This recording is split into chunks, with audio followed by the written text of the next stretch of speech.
Hello and welcome everybody to the Wrap episode number 36. It is Thursday, March 23rd, and this is a show wrapping up all things Zwift, from racing, events, tech, fashion. We are live on YouTube, Twitch, Twitter, and Facebook. This is also a podcast that you can download anywhere that you do get your podcast. Just go ahead and search the Wrap and Zwift. You should find it real quick. They're also all located on ZwiftCommunityLive.com, a new website that we had just launched around all things Zwift Community Live. Go ahead and sign up over there as well to get updates in your emails. Well, everybody, we got an awesome show for you today. I'm super excited about our guest. Jonathan Morin is with us, the race director from the Chasing Tour Event series. If you haven't seen what this is about, it's a pretty awesome and grueling, it seems like, series of events that's over a long period of time. They've done a ton of work, it looks like.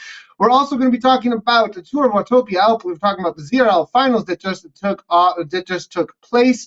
And we are going to be having some Champions Crown real soon. Youth hubs. Is this something new? Actually, this is interesting that Anna would put this in our show notes, because I was literally just having a conversation about youth and Zwifting just the other day. So pretty cool to see. We're going to be talking about that. There's a new profile graph you'll be able to see on your web account with Zwift, which is cool. And I'm wondering where that's heading with what Zwift is up to. We're going to be highlighting as well a lot of the community events that are coming up. France Classic Fondo route, maybe some France extension of possibilities coming out. I'm in Moab. We'll talk a little bit about that. And of course, we've got the fashion show, Galaxy Cycling Club, and the Bell Javelin. Interesting one. Rate those in chat. Let us know what your ratings are. Well, I'm in the hotel cam. This is an interesting situation as usual whenever we're traveling. I think we were going to be doing the car cam, but I actually talked to the front desk and they were like, okay, we'll give you a little bit of time here. So I don't have the car cam today, and I'm sorry. Were you like, I have a podcast. Do you not know who I am? I did. Let me into this room. I love it. I am the voice of Zwift. God damn it. Let me in. Oh, that's great. It's good to see you that you're out racing, although you did tell me before that there is snow on the ground. So you're going to be having a fun, is it mountain biking? I assume it's mountain biking.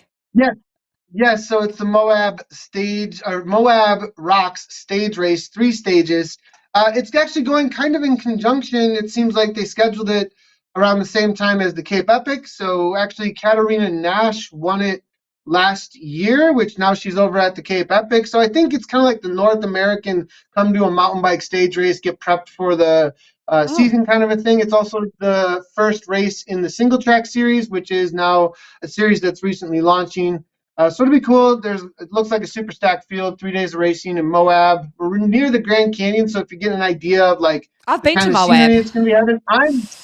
I'm not there yet. I'm actually in Brush, Colorado. This is how far we've made it because we're driving, but we're going to make it the rest of the way tonight. Okay, nice. Do you watch on YouTube, very random tangent here, that Beard Meets Food? Have you ever watched that? Beard Meets Food.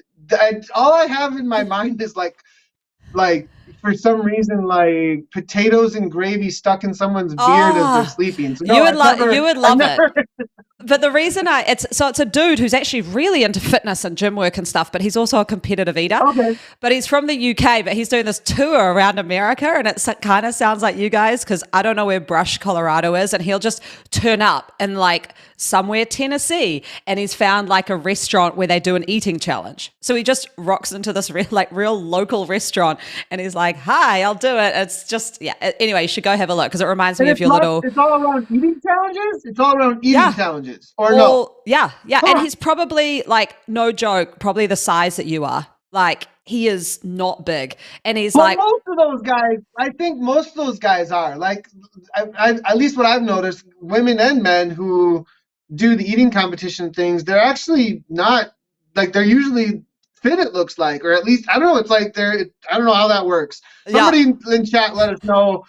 Take us on Instagram. If you're into eating competitions, I'd love to know, how do these people stay so fit when they're consuming so many calories? Because I've been trying to get super fit, and I don't lie. I mean, I've been using my calorie counter to make sure I'm getting all my macros exactly how I need to and stay healthy while I get than my best race weight. So how are they doing? I wonder. Well, they Oh my probably do gosh. something similar.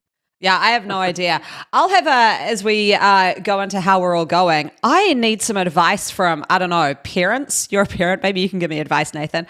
I've got like a slight cold at the moment. That's not the big deal. Okay, my son has got into biking like big time. And I am so enthusiastic about it. I mean, not just like the other night, he wanted to watch Pidcock Descending. I'm like, oh my gosh, this is amazing. Like, we can watch bike racing all the time. But so like yesterday I did the tour of Watopia. I did the one that went up the Alp.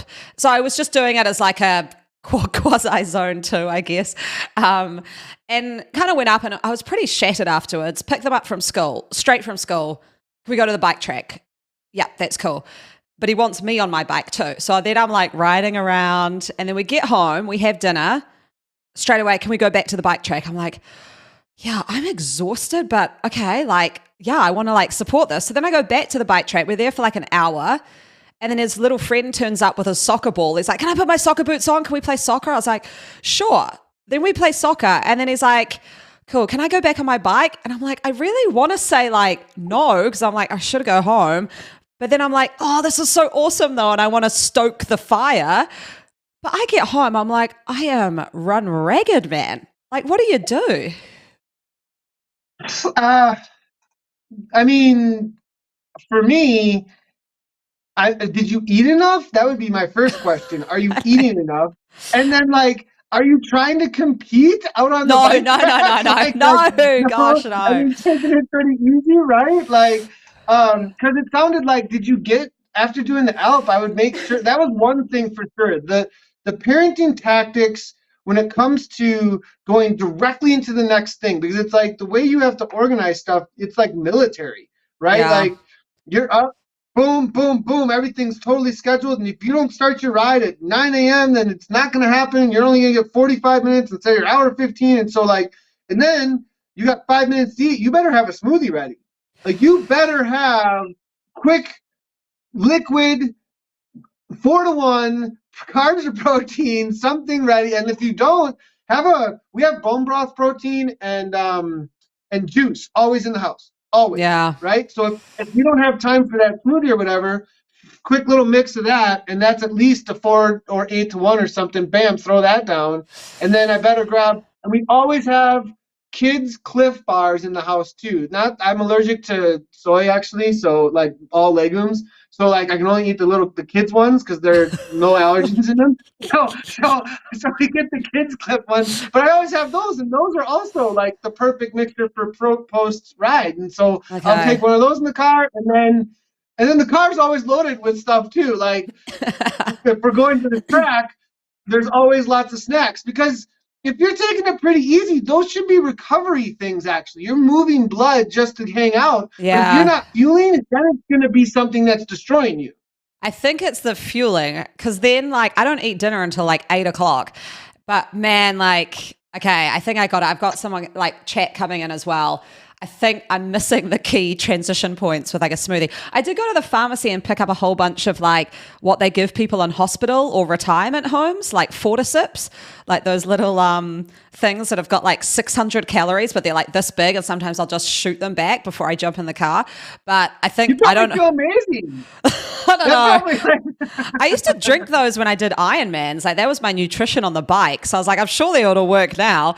But every time I go to the pharmacy and I go to buy like a big box of them, they're like, are you eating a well-rounded diet? And I'm like, oh, why are you asking me this? I think so. So yeah, okay. I think I need to go the smoothies and stuff. I've been pretty good at like Bircher muesli. You know, you like make it overnight and then can eat it in the morning. Because usually I just eat all the like scraps the kids have left behind from their breakfast.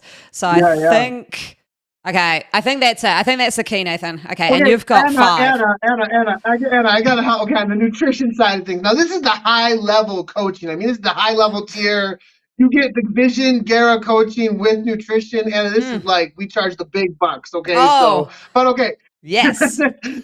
We like full cup of oatmeal, 300 calories, okay? Bone broth protein, a massive cup of berries, frozen berries, all thrown in the microwave. Then I mix in honey, then dark chocolate.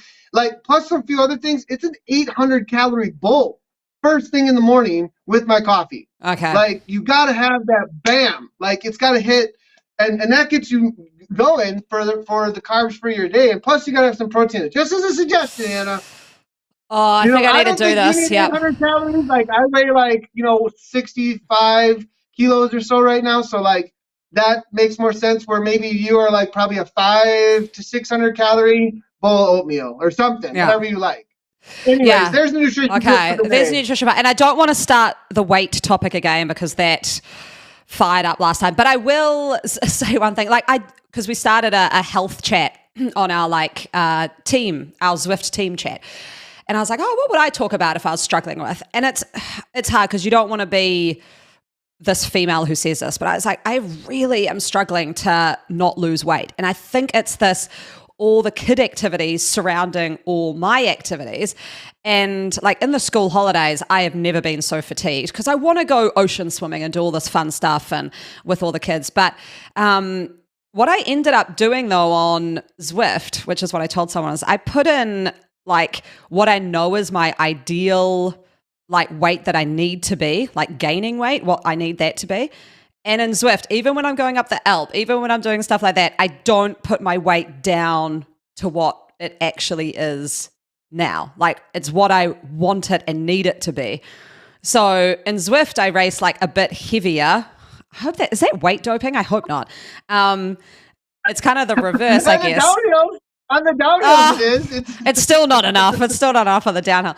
But it was kind of it's a good reminder for me to I'm not getting any advantage here. I need to come on, get on top of this, get on top of this. So that's my kind of motivation. Man, I don't know if that is cheating though. Someone tell me. As I was saying that, I was like, that sounds terrible, but it's not the reverse way.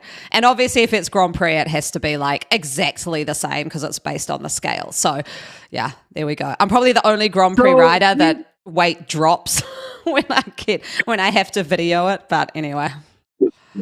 Sweet Cyclist jumping in on chat. Not enough calories, dark chocolate and peanut butter. I'm not sure. So I would love to actually be able to eat all the legumes in the world. I would love to be able to eat all the nuts in the world, but and peanut butter, I used to have it, and then once the allergy kicked in, no more peanut butter for me. So it's an interesting one. If you have other suggestions though about things that are not nut-based, also for those who have a similar allergy, because I throw dark chocolate in. That's my go-to fat, is really, really high cocoa level, whatever you would say, dark chocolate. So it's great. All right, let's move on. We got you get into the food topic and things blows up. Go. Everybody loves food. I mean, that's really how it goes. So we let's talk a little about this youth hub thing, because I saw you were at a presentation. There was a kicker bike. There was it will look to be a PowerPoint or Google Slide something up for you to give a presentation. It sounds like you were at a school with kids. Yeah, so I couldn't do the TTT this week, unfortunately, for our finals race because I was presenting at the Sport New Zealand Youth Conference. So it was bringing together all the sport. So not so much the kids, it was bringing together all the administrators and all the national sporting bodies. So I was there for triathlon, and there was a whole bunch of tennis, equestrian, all the sports, and we had breakout sessions, and I was leading one of the breakout sessions, which was quite funny because the other breakout sessions, they're all quite traditional.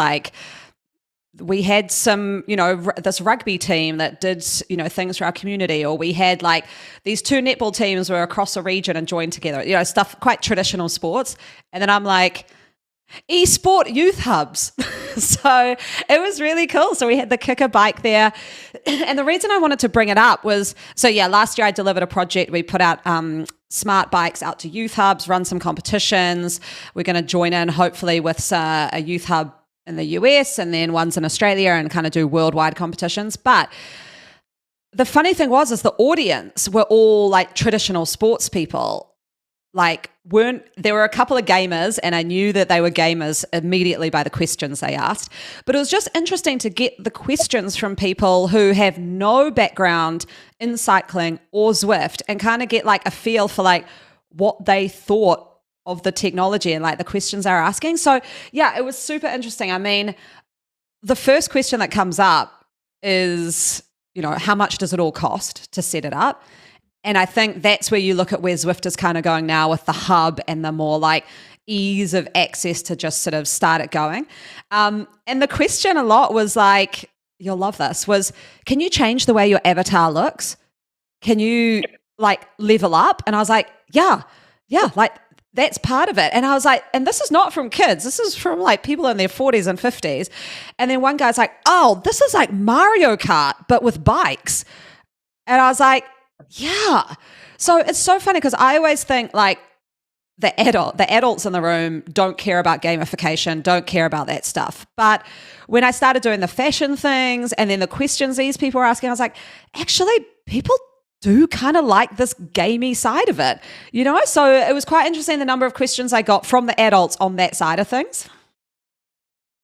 Yeah, I think at a more general topic, we all grow up too fast and get a little too old and grumpy too fast. So I think, and the reality that we're all really big kids looking for something fun to do when it comes to especially exercise, especially the reason why sports are successful in high school and why people continue to watch sports into their adulthood is because there is some sort of vicarious thing going on there. There is like a, wow, that was so amazing. Watch this awesome thing that's happening. And I think gaming alongside of fitness, that's always been a passion point for me because there has always kind of been, not all, I'm going to be careful here, but the stigma around Cheetos and couches and games versus like that isn't the way that it needs to be necessarily. And adults being able to see like and also like anyone who's an adult now, like obviously Mario Kart was 90s. Like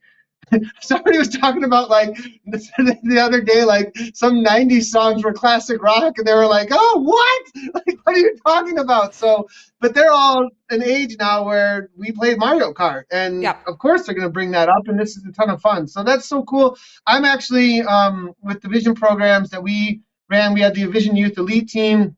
We were trying to train up national champions, but we'd always been an intro point with our Vision teams to get into that team. We had hubs all over working with local bike shops to grow bike shop teams, and then we would support their youth specifically to get involved and to help start their high school teams here. And just the other day, I was having this conversation about partnering with pretty big local esports organizations and pairing them with NICA teams in some sort of way to get something similar. So if you're starting competitions that want to go international, our kids are racing your kids, Anna. Let's go. Awesome. Okay, good. Oh, I love it. But that is an interesting crossover because I think that's what we talked about a lot was because we have an esport national federation here and they run out of like libraries, gaming competitions, and then they have a big tournament at the end of the year. And I was like, the sticker for me is how do you get bikes into that kind of a situation, right? You can't just take a whole bunch of bikes into a library. And then it was quite interesting though, the cross kind of pollination as someone was from Gymnastics New Zealand. And they were like, well, we use bikes for a bit of like cross training. We have huge gym facilities that sit there and cost a lot of money. Could you just kind of use parts of ours? I was like, oh, this is awesome. Now, if this can all like come together, this would be quite good. So there's also hit up, so just as a suggestion, Anna, hit up those who have a market interest, and you'll be really surprised at the local bike shops or any kind of local manufacturer, someone who has an interest in the next generation for cycling, how quickly a local bike shop will be like, of course, you have kids who are new to cycling and you're going to get them into cycling? I'll come and help you because there are people walking in the door who have cycling needs then. So like that's a great pairing. Plus the local bike shop needs so much support nowadays. I'm an online dude. I like direct to consumer, but it kills them too. So it's like if you can pair that, a lot of times they're really happy to see the online world helping them rather than hurting them a little bit actually. So anyway, just throwing that out there. That's a good one. All right, we're in the weeds because youth and cycling is like awesome and we totally want to see it grow, but let's keep on moving here. So there was this Zwift Insider article about this that just went out, I think, a day or two ago. We got a message that there is a new feature. You have a power profile graph for your history on your web profile now. So that same thing that you kind of have in game, you now have that on your web profile. And it's interesting to me that this data is being released. So have you seen what I'm talking about, Anna? Have you seen this I article and the like information? I saw the article. I haven't seen it on my Zwift profile because, like, seriously, when do you ever go on your web-based Zwift profile? Does anyone do that? I don't, but maybe I'm the only one. I'm going to head over there right now and see what it looks like. But it's on the web one, not like companion app or anything. Yeah, and so it was a quiet thing, but why put the resource into a quiet thing, right? And so this Yeah. tells me that there's something going on more so here, perhaps. And this was one of the conversations we had a lot on the Zwiftcast is like, where are Zwift going to go when it comes to the data that they have, right? Like they have massive amounts of data in order to provide you with things to help you with your sport and with your cycling, with your exercise, etc. And I think a lot of times, so what do you do after your Zwift ride? You go into the companion app and see maybe the results, maybe Zwift Power. How do you interact with it in a way that is after the ride? And most people don't go hang out in a Zwift space. They'll hang out in the Discord. To chat with their buddies. They'll go to Instagram. They'll watch the live stream, or they'll go to Strava, right? And see, Yeah. well, what happened between the people on Strava and was there anything here? And so I think there's also a control factor there too with I don't know, like leaderboards and like they're launching these leaderboards, there's some pieces starting to come together where I'm like, that's where they want us hanging out on data too, I think. And that makes a lot of sense because Yeah. they have it all in house. I actually would like it because then you would be able to make more sense, because right now it's like I have the Strava KOM on the Innsbruck and then Power Ranger comes along and demolishes it and it's like, wow, what the heck happened? You know what I mean? There's no controls on 52-second climbs up the Alpe d'Huez. You know what I mean? Yeah. So one thing, like, that's actually a really, really good point as to like when you finish a ride, what's your like go-to, right? So if I look at the Tour of Watopia I did, the first thing I did was go to Strava because I wanted to know what my power looked like. I wasn't racing up the Alp, I was just kind of riding up, but I was like, oh, I wonder what it compares to like a similar paced effort that I've done. And then I also wanted to know how many times up the Alp am I far away from the masochist badge to get 25 times. And Strava could show like all my past efforts. I was like, yeah, if that was in Zwift, that would be really tidy. I could just look. But the other thing, and I know like I hate being like, I want to see this upgrade or this feature, but this would be quite good. As someone commented, Debbie Woods Turner, I don't know if she listens, but she was great. We rode together for a lot of it. She commented on my ride in Companion afterwards and was like, great climbing. And I was like, I want to reply to you and tag you so you know that I've replied, because otherwise I'm just commenting on my own activity, which looks really random. So I went to put the @ button, but there's no feed and I can't reply to her directly. So then I'm like, oh, well, I want to know that she knows I've seen it. So I click on her profile to comment on hers, but I don't follow her. So then I follow her and then it comes up with a question mark because she has to approve it. I was like, oh, flag, like whatever. But I was like, oh, if that could be easy, that I could just reply to her. So she gets a notification that says like, Anna's replied to what you've said. I think that part I would use comments after a ride so much more if I could do that, because that was just too much of a process. So I don't know if that would come, but that'd be cool.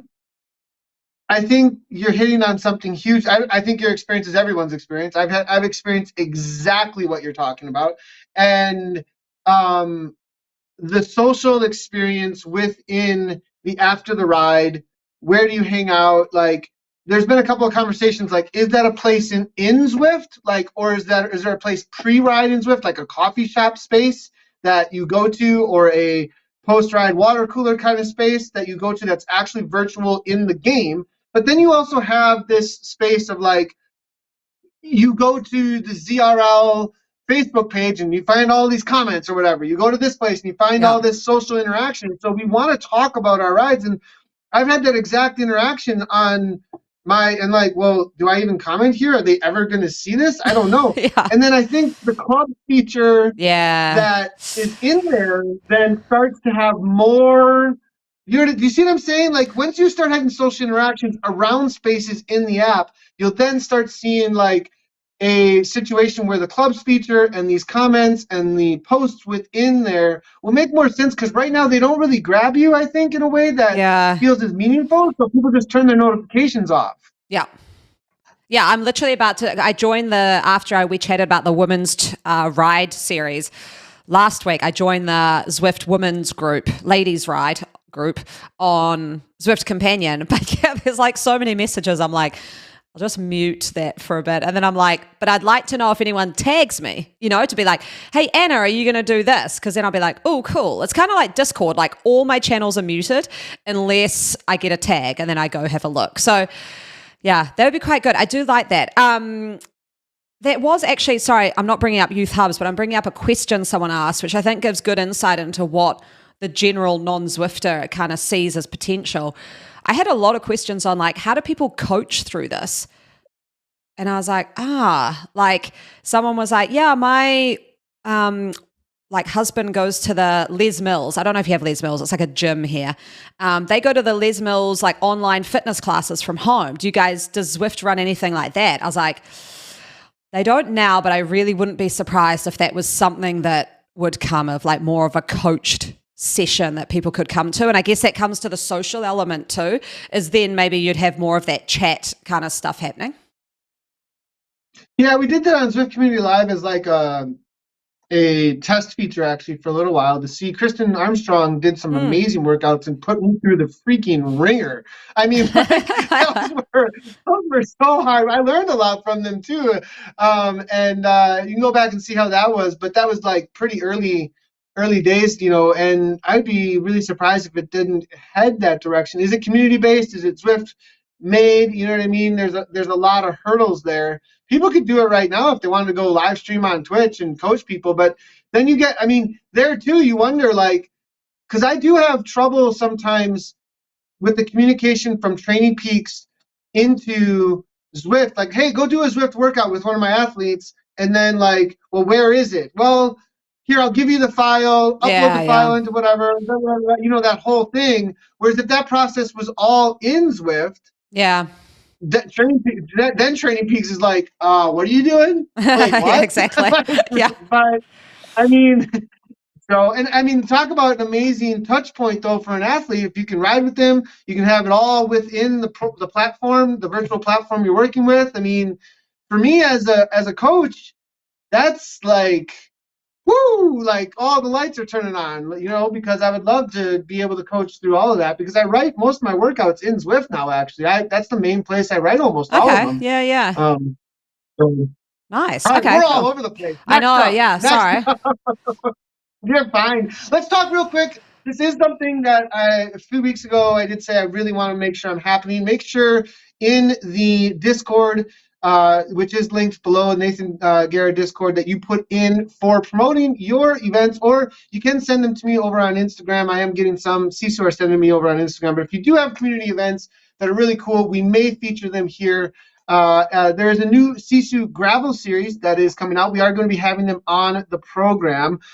Make sure to check that out over at sisu.racing/GRVL. It looks like it is starting. I'm looking next week. I've entered for next week. Right, you got all the details. Go. You're doing it. All right. Well, take charge, Anna. I don't have like all the details, but I know I'm racing next week at about like 7 p.m. EST.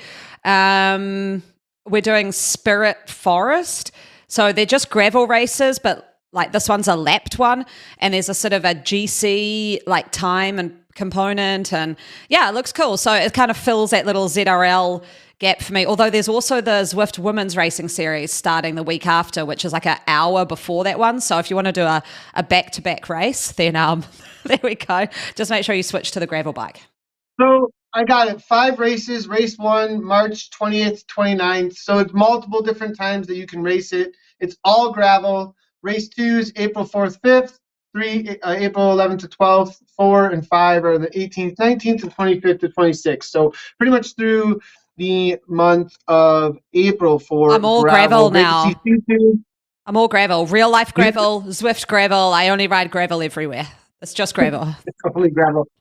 Electric Spirito also have an awesome series. It looks like the Tour du Lac Nord. There is a race book that you can find over in our Promo Your Stuff Here channel over on Discord. Go ahead and check that out. I think BL13 just finished up their back-to-back like sprint races. I wouldn't be surprised if they just started one up, and that's also linked over there. But that has ended. But yeah, you can always check that stuff out over on our Discord as well, and keep sending all that information. We love to hype up everything everybody's doing in the community. We mentioned this quickly last week. There is a new France Classic Fondo route that suddenly appeared with the latest update, kind of just out of nowhere. Like no information, nothing, and all of a sudden it was like an Easter egg that we found if you just logged into France, and suddenly there wasn't a badge there that you had. Yeah, and I'm purely going to speculate because I don't know, but I think this might go alongside the Paris-Roubaix Femme Avec Zwift, which I think is coming up in like 2 or 3 weeks' time. So huge race, and I know Zwift supports it. And I looked at this and was like, I think that's like a similar distance. I reckon they might run some events around that. Nathan's looking a bit more knowingly, but I'm just going to speculate that it's that. But actually, when I went into that, I don't know what you're talking about. You're just a smart cookie. Oh, there we go. I'm gonna say. So I went into that, and then, as you do, kind of trailed around and found something else, which was someone in the community. And I've reached out to him to have him on the show, but unfortunately he's based in Australia, so it'd be like 4 a.m. for him. And he's like, oh, like, I love your guys' show, but 4 a.m. is a bit of a push. So he, though, has come up with an extension to France. So I don't know if he's a developer or a programmer, but he's come up with a really cool whole presentation on what the France map could look like if we extended it out to actually be more of a Tour de France kind of a look and feel. Now, is that like a public thing he's been promoting? Yeah. I mean, well, did he only share it with you?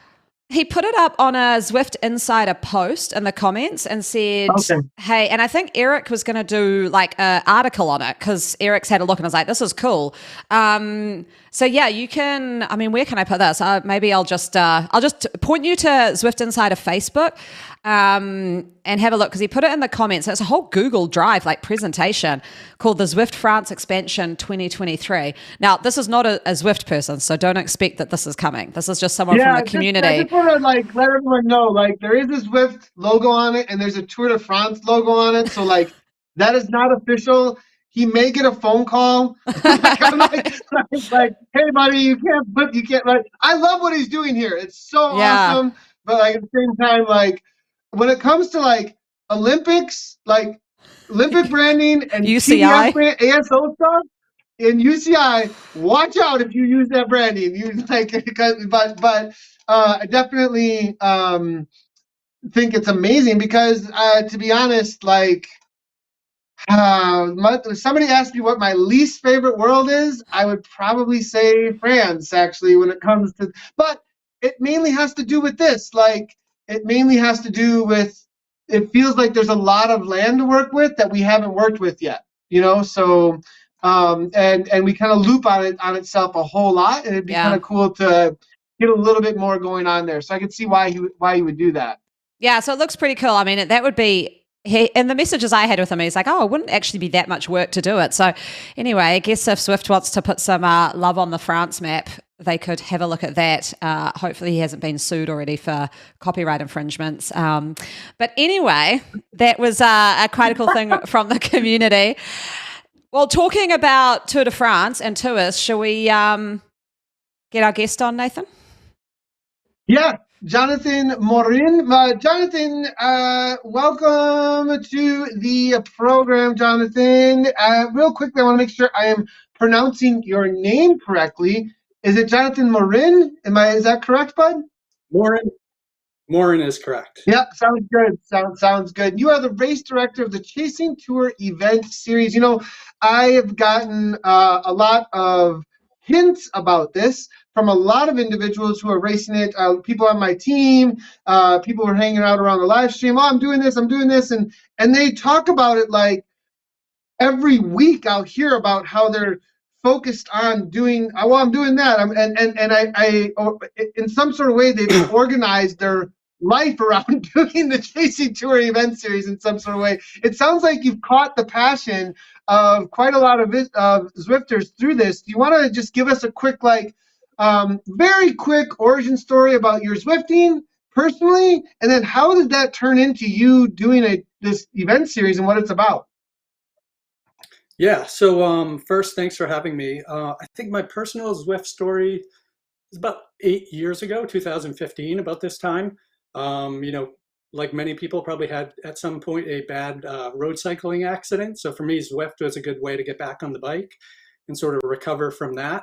I took a big hiatus from Zwift until early days in the pandemic. So early days of 2020, I sort of re-engaged with the platform, found it had really advanced, and have been sort of hooked ever since on Zwift. Nice, very cool. Nice. Good. Glad to hear that you recovered from an accident. I mean, that's a lot of times. Anna said last time on the podcast, I don't know if I can go out on the road anymore. It's just no way. Done with that. So glad to hear that, though. Now, how did this turn into you now running this huge series, which looks like it's a big undertaking in order to create this? Like, what was the vision idea though behind Chasing Tour? Yeah, so I think it all started last summer. I've always been a huge fan of the Tour de France and love watching it on TV. My wife is very good about letting me do that each day, even though it's annoying for 3 weeks, I'm sure. But also, I'm a huge soccer or football fan. What I find myself sometimes doing on the weekend is getting on the bike, riding on Zwift, watching TV during a sports event. And I was like, why wouldn't I just do this during the tour as well? And my idea was maybe other riders out there would enjoy watching the tour on TV and actually riding on Zwift at the exact same time. So my concept was, hey, why don't I actually pick a course each day that sort of mirrors the course that the Pro Peloton will be riding at that exact time? Zwift event team last year helped me set that up. We had one time slot, which was 12:15 UTC time, which corresponded, I think, right when the actual race would kick off each day. What I didn't plan was I thought it might be getting on the bike, watching on TV and riding. I think everybody's experienced on Zwift a group ride, even though it has that name, within 10 seconds turns into a full-out race, and that's surely what happened last year. So the concept of watching and riding sort of went out the window immediately, and I realized that everybody just wanted to compete and race over the course of 3 weeks. So that's where it started. When we wrapped up the 3 weeks, all of a sudden on Discord and comments on all the disaggregated channels that you were talking about earlier, or the Zwift companion app was, hey, are we going to do this for the Vuelta? So then we set one up for the Vuelta later in August and September. And then when that completed, people are like, hey, we're going to do this next year. We should keep this rolling. Like, how do we do it? So this year's concept really was, my learnings from that experience, being on the Zwift forum and seeing people comment like, hey, there's nowhere out there where I can just look and plan my entire season or year of Zwifting. So I guess I went overboard and looked at the UCI schedule and said, let's just plan a 90 race calendar that mirrors slightly the UCI World Tour schedule. And we're cognizant not to mention UCI or any of the other tour names on our website or branding, but that's what it's concepted on, is the exact sort of season that the Pro Peloton would follow. And that's where we landed with 90 races. We've got 3 Grand Tours that correspond with the 3 major European Grand Tours. This Friday, so tomorrow, we kick off the Spring Classic. I'm just looking at that. Yeah.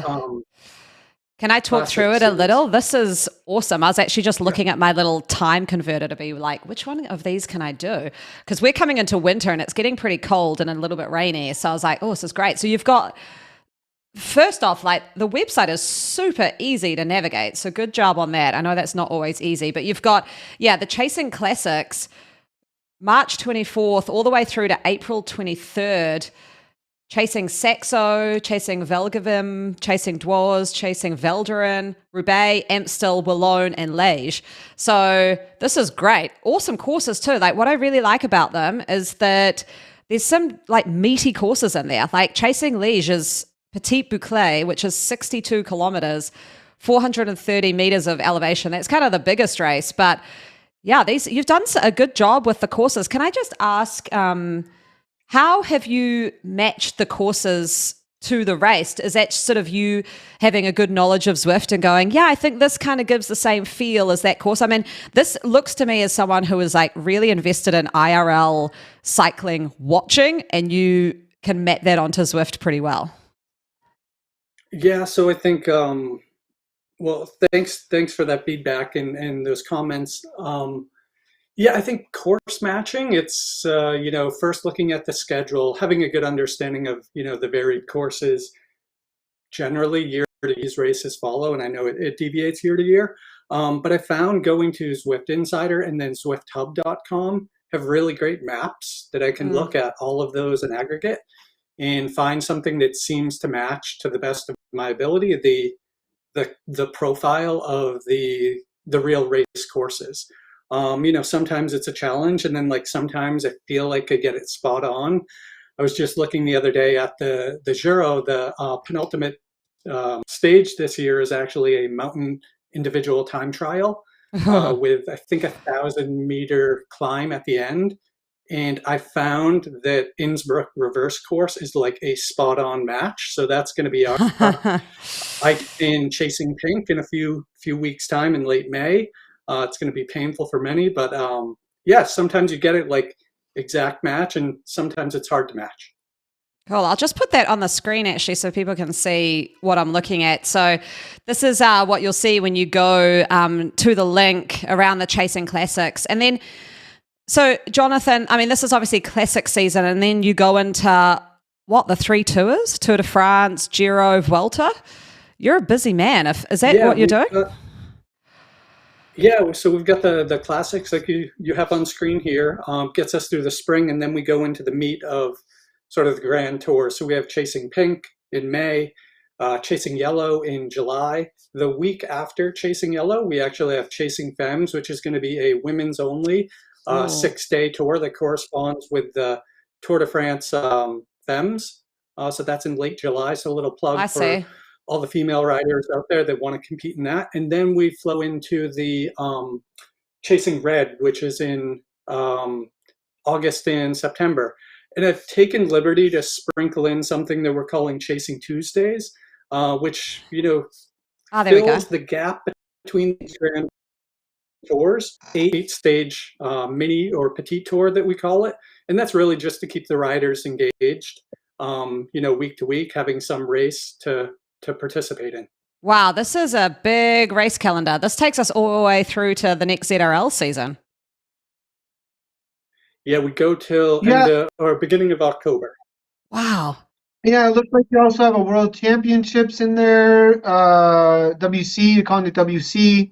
Chasing Lombardia is in there as well. And I do want to have a question on one thing that comes up a lot within because the structure you're creating here immediately wakes up inside of me a desire to compete and find competitive status in this space. I like, oh, whoa, I can do this race series, and like, how does this work? And then there's some points awarded, and some of them have like higher value than others, which is really interesting. And what I'm looking at here, like, if I'm coming from an esports world as well as from a mountain bike racing series world, like you would watch your series points to see if you could be the series overall winner in a mountain bike series. If you first place awarded 200 points or whatever, second 186, and it was a structure that like made sense to award the champion at the end of the state series.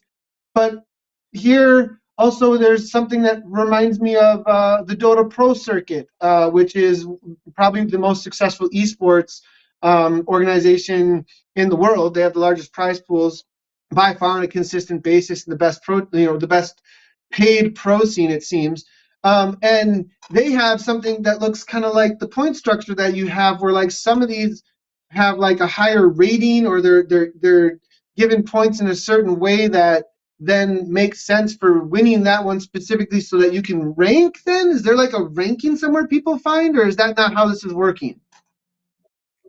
Yeah, there is a ranking. So overall, there's 90 races. Each race that a rider competes, like they're competing for points within that race. Um, Again, I modeled it off the UCI World Tour scoring. So, Tour de France stage, if you win, you get 120 points. If you win, a stage of Paris-Nice, you get 60 points. So we've sort of created the tiering system within our points to correspond again to the UCI sort of scoring system. And then you have some single day races, like our 5 monuments of the race calendar, which we have on our Chasing Tour series. They're worth 500 points. So it's like a big pot for whoever the race winner is. I think the difference in my scoring system is I burn down from, the winning point, the top 15 people in each local race and in their category get points. And then 16 and below get participation points, which is 1/4 of the overall winner's points. So the goal here is that I don't think every rider, not even myself, work, life gets in the way. You're not going to compete in 90 races. So compete on the single day. You can race that day and try to win the race. Many of the races are organized into GC competitions like Chasing Yellow, Chasing Pink. So you can compete to win the GC competition. But then also your aggregate score across the 90 races adds up. So you can compete to race the entire season. So there's many ways for riders to compete and stay sort of engaged. And then I think like the last bit that we're really happy about is partnering with the Breakaway, who is going to provide the grand prizes for all of these tours. And really their concept is it's you against you. So like one of the things I'm excited about, and I learned last year through doing Chasing Yellow, is the personal improvement and gains you get, even if you finish mid-pack, but you do 18 stages in a row over 3 weeks, you're going to up level in your capabilities. And Breakaway, lets everybody who plays in or competes in the tour sort of have that competition, maybe not against other riders, but against yourself. What was your baseline when you started, and how much did you improve? So I think it tries to keep everybody engaged with various ways to compete, and everybody can pick their own strategy and journey. This is sorry, I'm just going through the standings page as well. This is really clean. Like, I'm having a look at the Series GC. Sarah Bishop from OTR Racing is leading that for the Category A at the moment, and you can just select what series it is. Then you've got Chasing Tour GC across all divisions, men, women. Yeah, this is amazing. Can I just ask, what's your day job, Jonathan?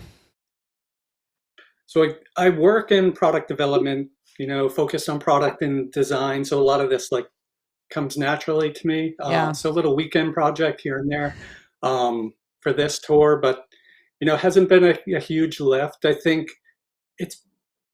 anybody who rides on Zwift, you spend a lot of time trying to figure out which series to participate in, which ride to do. Do I want to do flats today, mountain, hilly? For me, I don't spend time on that anymore, because this has set my journey for, the next few months. So I wake up and it's a mountain stage. That's what I'm doing today. I'm not spending any time sort of trying to figure out where I want to go. The course is set for me. Yeah, this is great. I think having the, and I think it's what ZRL has done well and you're doing well here, is you've set it out so far in advance that people can structure it into their training plans. I know it is, like a race, but, you could just be like, I'm just going to do it as a long ride today, but I know that it's sitting there on the calendar. So that's really cool, actually. I really like it. I do, obviously, from being on this side of the world, love that you've got more time zones as well, because I think my races, if I'd done Chasing Yellow last year, I'd have to be really dedicated. So this is great that you're covering all the time zones as well. So yeah, awesome job. Yeah, I mean, this is very, very well done, very well organized. I'm loving the names that I'm seeing here too. I mean, if I look through the GC series and the Chasing Tour GC, Joseph Chudik, Josh Harris, Alec Tenselhoff, Brian Bishop at the top of the men's series. I mean, these are all names that either participate at the top level of ZRL or those first three were all world championship participation. I mean, obviously you've caught the eye of the top level as well when it comes to racing within the world of Zwift, which is pretty cool to see. And the way that this is laid out cleanly, it's very obvious. Like these individuals have chased these points and earned these spots, and I think that's something that I think the community is wanting really badly, to be able to find a place to where do I fit when it comes to competition, and how do we make sense of that in order to kind of like earn your rank. And I think you've done a really good job of that. So I just wanted to say awesome. And I'm actually like intrigued myself to see, like, do I participate or do we just stream these things? Because this is looking pretty well done. And cool, thank you. Jonathan, I mean, obviously you've gone from covering the Tour de France last year. Now this year seems to have expanded massively into monuments, classics, all the tours. How do you see this looking going into 2024? Like, I'm assuming from the way that you work and how good this looks, you've got kind of a bit of a master plan. Like, where do you see this moving to? So not sure I have a master plan, but the the good thing, and sometimes it's tricky, is the Zwift community has lots of feedback. So we have a Discord channel, and hearing what people want from the tour, things they want to see optimized, trying my best to adjust on the fly and address those. Where this could go, like, I still want to hold firm to like the in real life race calendar, and sort of mirroring that and giving everyone, like, who doesn't watch a race on TV and they're struggling up a mountain or doing an individual time trial, to like envision yourself doing that same thing at that same time. So I think that concept will stay intact, whether we add some of the smaller, more regional races in here, add more time zones, and then also figuring out categorization, or like the race pens, to have like tighter alignment there. I think those are opportunities, and we'll figure out what we can do. Really excited. I like it that that's a niche, I think, that needs filling, that you're talking about there, that's going to attract a lot of people, obviously, already. And there's a lot of things going on within the esports racing space, and I think that is a very well-defined one that isn't going to budge. You know what I mean? So I think that's a really good way to go, where there's a lot of other really creative, like, new, trying things out. What's the gamification side of things, and like, how do you create new, like what we saw in esports world championships, whereas this is like traditional cycling, watch traditional cycling, do traditional cycling in the Zwift world, go for it, and it's around that calendar. I mean, that's tried and true in a lot of ways, and I think it's a great way to have a full year calendar of racing. It definitely fills a niche. I think that we have I don't know, we've gotten away from a little bit, and I think it's good to see it again, and a good bet, I think. Yeah, awesome. Yeah, we don't have sprints and stuff like that. No sprint segments in the middle of the races. It's really longer courses, an hour or more. And it is, it's all about finishing the race, and, your position at the end of the race, and then consistency over the course of, weeks, days, months. Yeah, like, I just saw someone come into chat that they like it because they don't have to worry about segments or anything. They just race, and they're just getting to the end, and it's kind of that clean scratch race kind of a style. So yeah, I think you've got a really good following here. People are liking what you're doing. Nice job, Jonathan. Cool, that's good to hear. So everybody, you can find what Jonathan's been up to over at, it's really simple. It's just chasingtour.com. Head on over to chasingtour.com. You'll be able to sign up, see the whole series, view standings as well, and what's going to happen, and sign up. You got races to do all the way until your next ZRL comes up. So it looks like a lot of fun. Maybe you'll see me out there, because I think I'm going to throw some of this into my mid-season training for sure. So, Jonathan, it's been awesome to chat with you. Is there anywhere else that you want to point people besides, like, do you guys have some social media presence anywhere or anything like that, or is the Discord? How can you find all these places to connect with the Chasing Tour? Yeah, we have chasingtour.com. From there, you can get into the Discord channel. Things expanded, I think, a bit quicker than I thought. So social media really isn't, we don't have a strong presence now, but I think chasingtour.com and a pretty lively Discord channel. Awesome. All right, Jonathan. Well, thank you so much for being on the program. Really enjoyed talking to you, and we'll see you out on the tour. All right. Thank you. Thanks for having me. Well, that was awesome. Eye-opening. Like, that was actually eye-opening for me. You know, like I'd heard about this through people I race with, and like thought I had a handle on what it was about. But as he started going into it and I dived into the website, I was like, whoa. Wow. Yeah. His website, his website is super clean. The results are so easy to find and filter. The events just have all the event links sitting there. It's I can see why you went to that, whatever you call it, Doda thing or something. It's very it's got a huge potential there for that kind of ranking type system, right? And with so many events, it has that kind of look. And I know it's so funny because I think he started them, like you said, just as kind of group rides to watch the tour. And now there's like standings, all of this, because as soon as a Zwifter gets on, it's just like, screw the group ride, let's go. So yeah, I really like it. I'm hoping, I'm kind of looking at the times. I think, yeah, for me, one of them's at like 8 a.m. on a weekend. So I think I can kind of do a few of them. I can see that Cassandra Rush has been doing them. So I always like racing with her. So that'll, you might see me out there.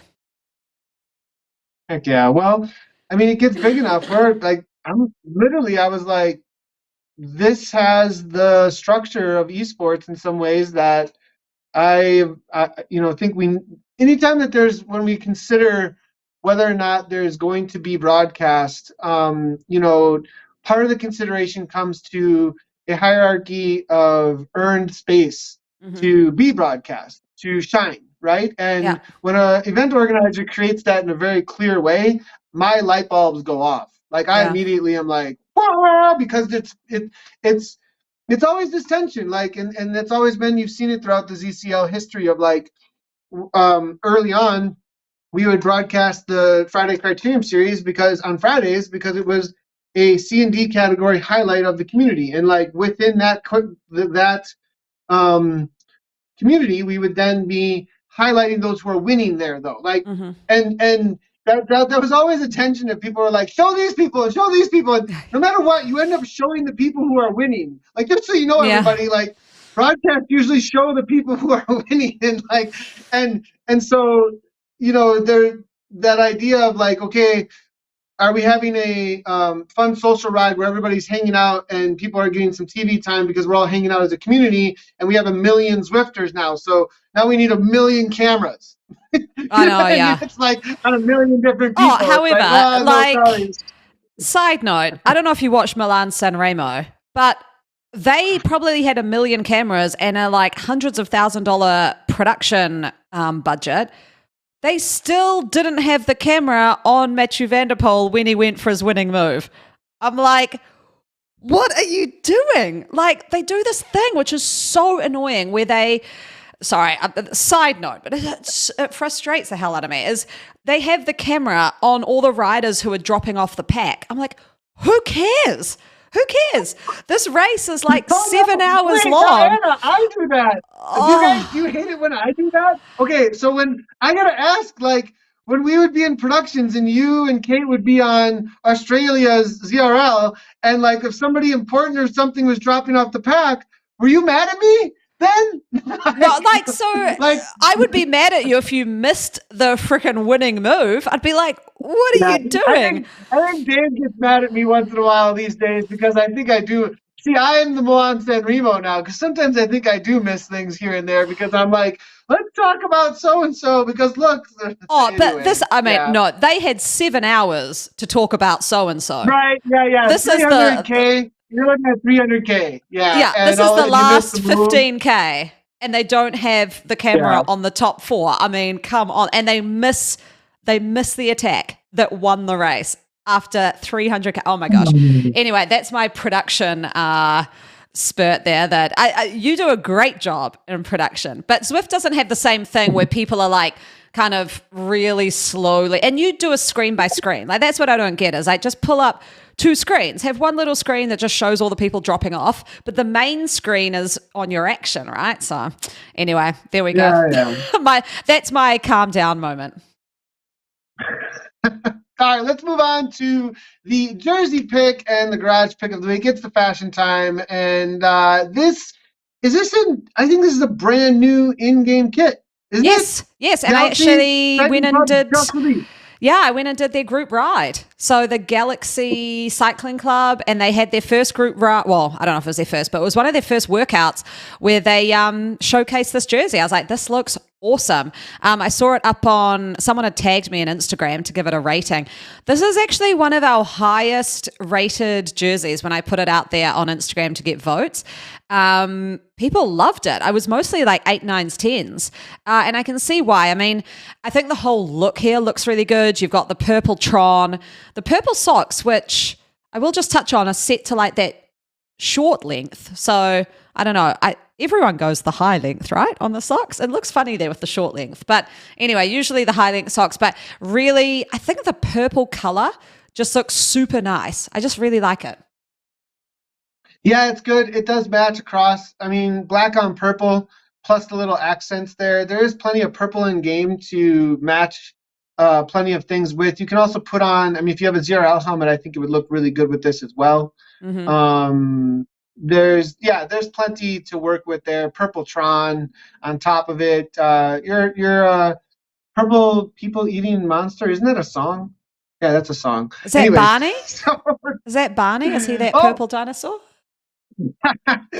Well, Barney does. I think he does like purple. James Barnes. I'm pretty sure. Oh, you're talking about no, Barney the song, the dinosaur song. I'm just kidding.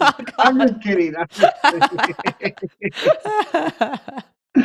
No, we just connected like 3 different things because there's actually a song that's like that I'm talking about made.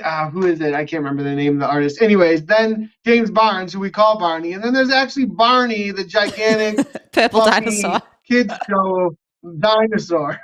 Okay, so it's giving Barney vibes. Gotten a 3 out of 10. Is this a 3 out of 10 now? I don't know. Like. I gave it a 7.5. That's my goal. So is what you're saying the one-eyed, one-horned, flying purple people eater?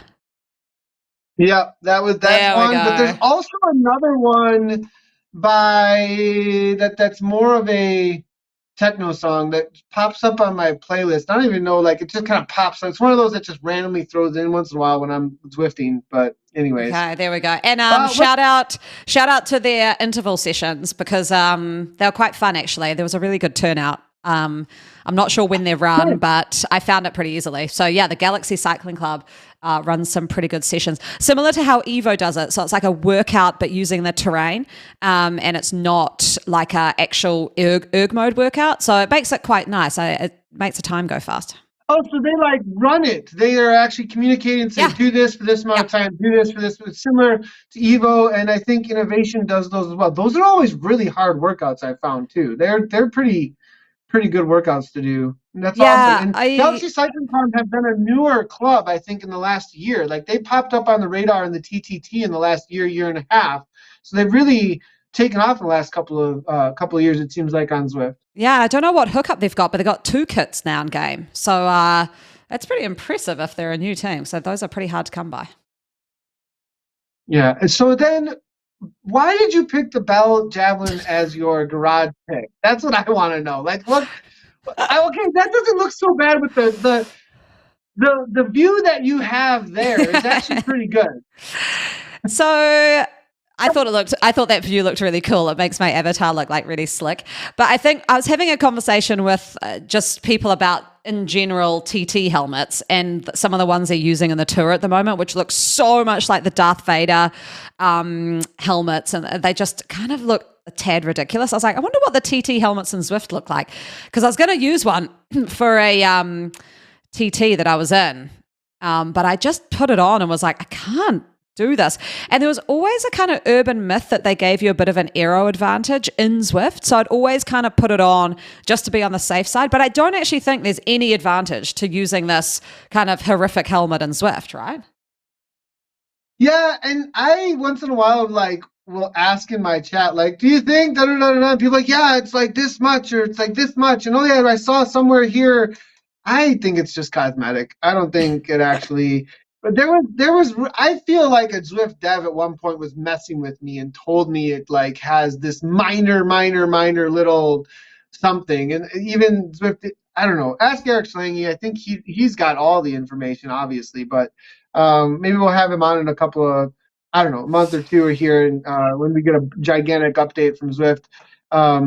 And ask him directly and be like, all right, what is the situation? What's the definitive, get it recorded on video, the TT helmet? What's up with it?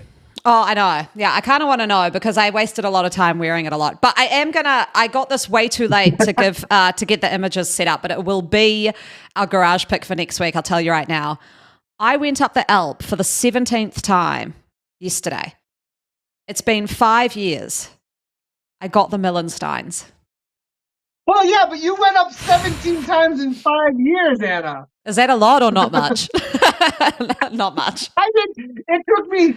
So I was at a Zwift HQ something, and I'm telling them right after the Alp release, there was like a get together, and I went up to John and was like, 26 times, John. Did you do something to my account to get the Millensteins? I got the masochist badge before I got the Millenstein. No. Oh my gosh. Okay. Well, I guess, yeah, only 17 times. But I kind of do this thing where I've like, I don't know why I did this. Someone was like, just do your workouts up there. I was like, no. Like, if I'm going to get the masochist badge, it is because I'm actually have got pressure on the pedals and I am climbing this thing.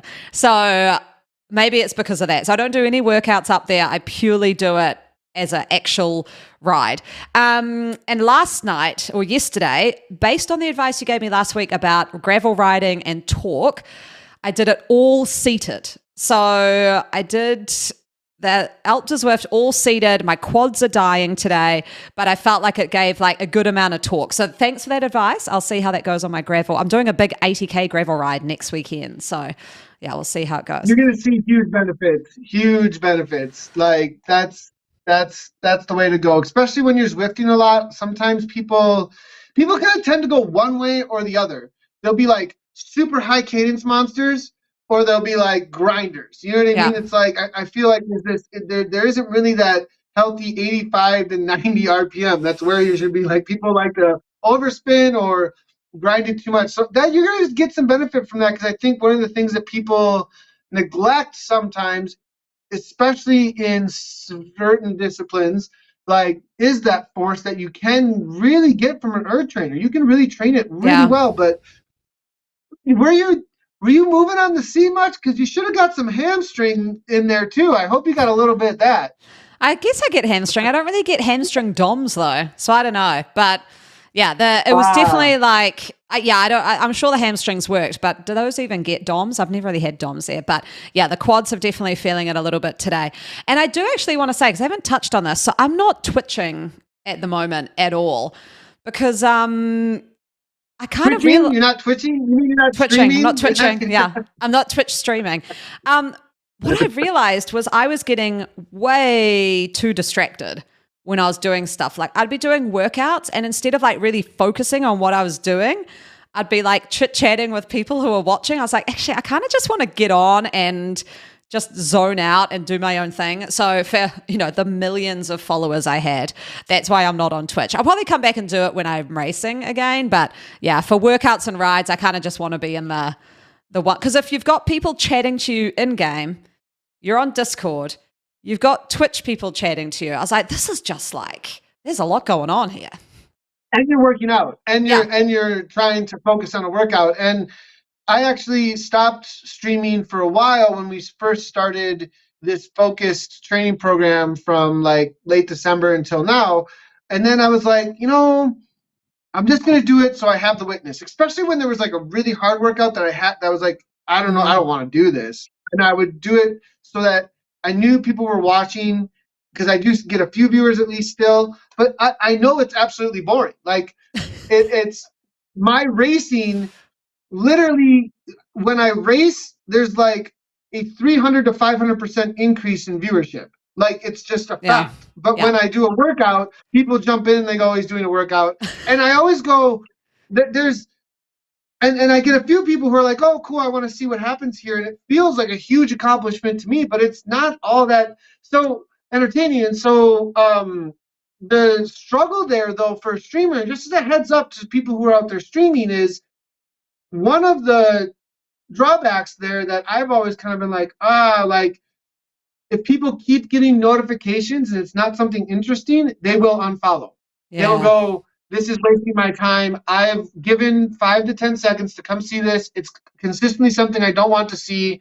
And if there's someone who's picky and manages their notifications, they'll turn it off. Do you see what I'm saying? And so going live with quality content, if you are trying to grow as a streamer, is important. So you have to be kind of careful and selective. So throughout the entirety of fall, I did only do the race streaming for that fact. But I was kind of like, I just want the witness, and hopefully people enjoy these workouts and whatever. I'm just going to go for it. So. Oh, there we go. Okay. So yeah, similar kind of thing. I've seen Sweet coming in saying that he and Wit do it together. So one of them can chat and the other does the intervals and then they swap. So that's good. That works. I don't know if that is a great way to do it. Is having commentary on the side is a great way to do it. And as a shout out quick also, we may be doing we'll see. Sweet and Wit, we're swinging by their place actually after this, and to hang out with Wendy Post and Michael Sweet down in Cali. So that'll be fun. And are we going to be at their house next Thursday is going to be the question. So I wonder if we have some special guests on the podcast as well. Anyways, so exciting. Oh, keep me updated. Yeah. So you're racing this weekend. That's your what's coming up. Race. Yeah, that's what's coming up is the stage race. And then we are heading down to SoCal for the first UCI race with the U.S. Pro Cup. So that's actually a C1. There'll be a short track and also, so it's going to attract pretty much all of North America that's looking for any UCI points. So it's going to be some insane racing. We'll see how those go and then heading back toward home. So yeah, lots going on. There's conversation going on about an HQ visit as well. So we'll see. Maybe we'll be hanging out with Zwift a little bit. Oh, that's exciting. That'd be really cool. What am I doing? I've got our school summertime end of summer festival tonight, which I'm super excited about. So a whole family is coming to my son's school. They've got ATV rides, like quad bike rides and stuff. So like it's pretty intense. Food trucks. I'm gonna have my nacho fix. I've got a triathlon coming up, a real late season one, and I'm just actually wondering if the water's going to be too cold and if I'll chicken out. But so I think I'll do a swim bike run tomorrow. And then I'm a little bit lost, to be fair. I don't really know what that's sort of all over the Anna. I can't believe how many different things you do. I'm like, what? Esports. I'm doing a triathlon. I'm gonna do this ultra marathon thing where I'm running through the woods. Then I'm gonna go and do gravel. Oh, I'm just doing gravel now. Just gravel. Watch, I'm doing a triathlon now again. I know. Wow. Well, my gravel riding friend is away this weekend. But we've got a 80-kilometer gravel route for next weekend. So that'll be my focus. And we're starting at 5:30 in the morning because it's daylight saving. So it'll be super bright, hopefully. So that'll be exciting. So maybe next week, tour of Watopia. And then I think I'll jump in with one of the events we've talked about, the Sisu Gravel, maybe I could see if any of these classics chasing tour things are on the monuments. I'll get on and do one of those. Yeah, just kind of ride around with absolutely no structure, as per usual. Sweet calls it the ADHD training plan. So, yeah, maybe. I don't recommend. Well, thanks a lot for tuning in. Yeah, well, I don't know. Recommend or don't recommend? It's fun. Kinda, maybe. Yeah, it's maybe. Fun. Yeah, there we go. Right on. It's fun.